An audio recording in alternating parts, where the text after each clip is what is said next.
אמא. נולדתי בכפר עציון, קיבוץ השוכן בגוש של יישובים הנמצאים בין בית לחם לחברון, עיר האבות.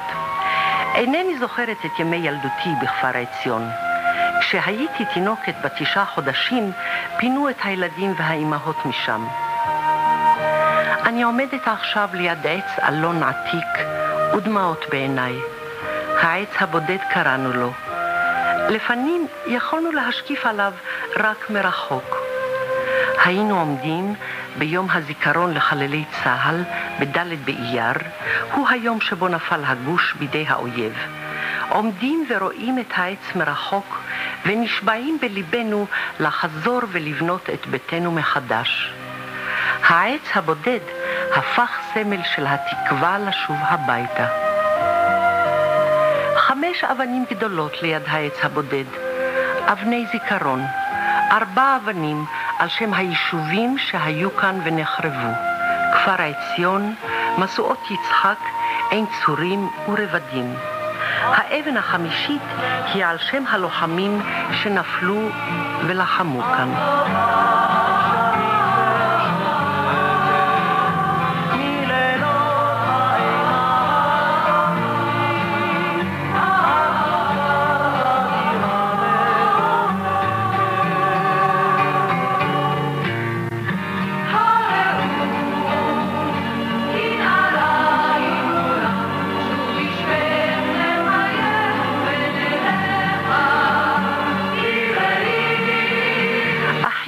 ואני אהבנו לשמוע את הורינו מספרים על הימים הראשונים של כפר עציון. הורינו הגיעו ארצה ב-1940.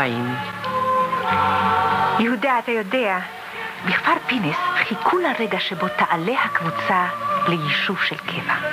סוף סוף החליטו לעלות לכפר עציון. אל תתרגשי שולה, אסור לך. כיצד לא התרגש, יהודה?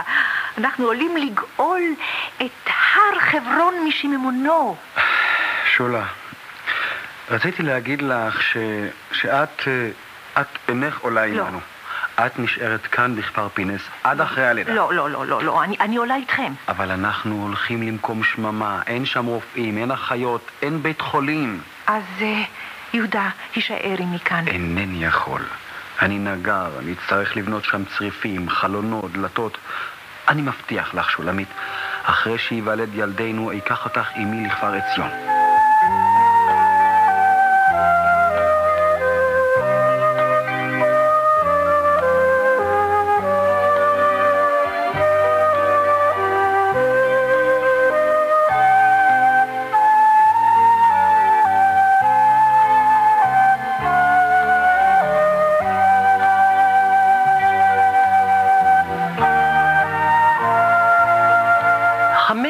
לפני קום המדינה עלו אבי וחבריו להתיישב בכפר.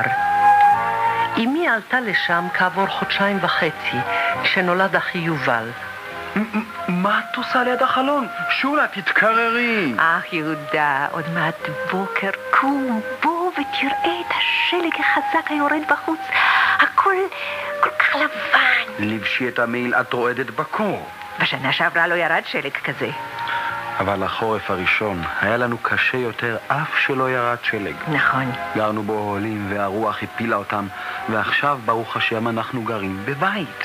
חדר קטן, ובו שותפות 2 משפחות, ארון בגדים משמש, מחיצה ביניהם. לא, יהודה, אינני מתעוננת. אני יודעת שבשנה הבאה יגורו כל החברים בבתים, וחם יהיה לנו, וטוב יהיה לנו. וכבר יש לנו מטה של עצי פרי, וגם תרנגולות, וגם... מה את עושה כאן, רחל? בשעה כל כך מוקדמת ובשלג שכזה. שלחו אותי לקרוא לך, הגג של חדר האוכל קרס, חדר האוכל מוצף מים. צריך לתקן את הגג, כמה חברים כבר החלו במלאכת התיקון. חכה יהודה, אל תלך יהודה, קח את הסוודר ואת הכפפות יהודה, ואת המעיל יהודה.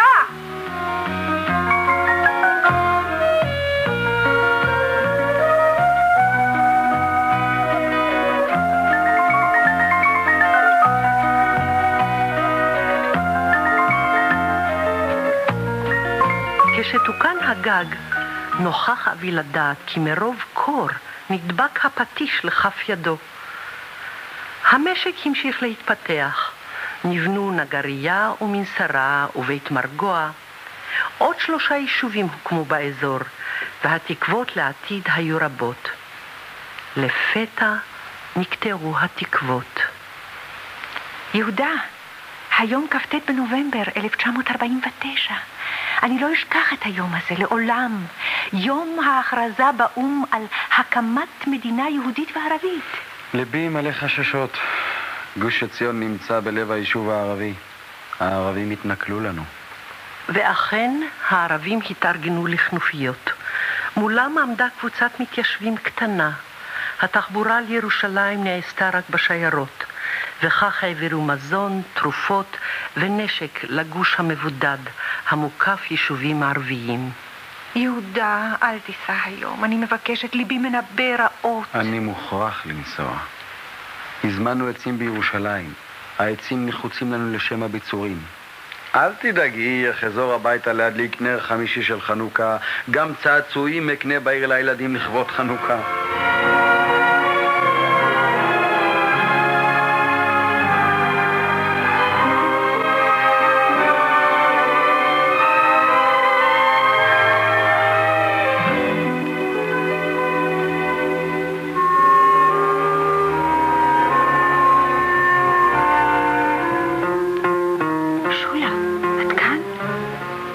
יושבת בחושך.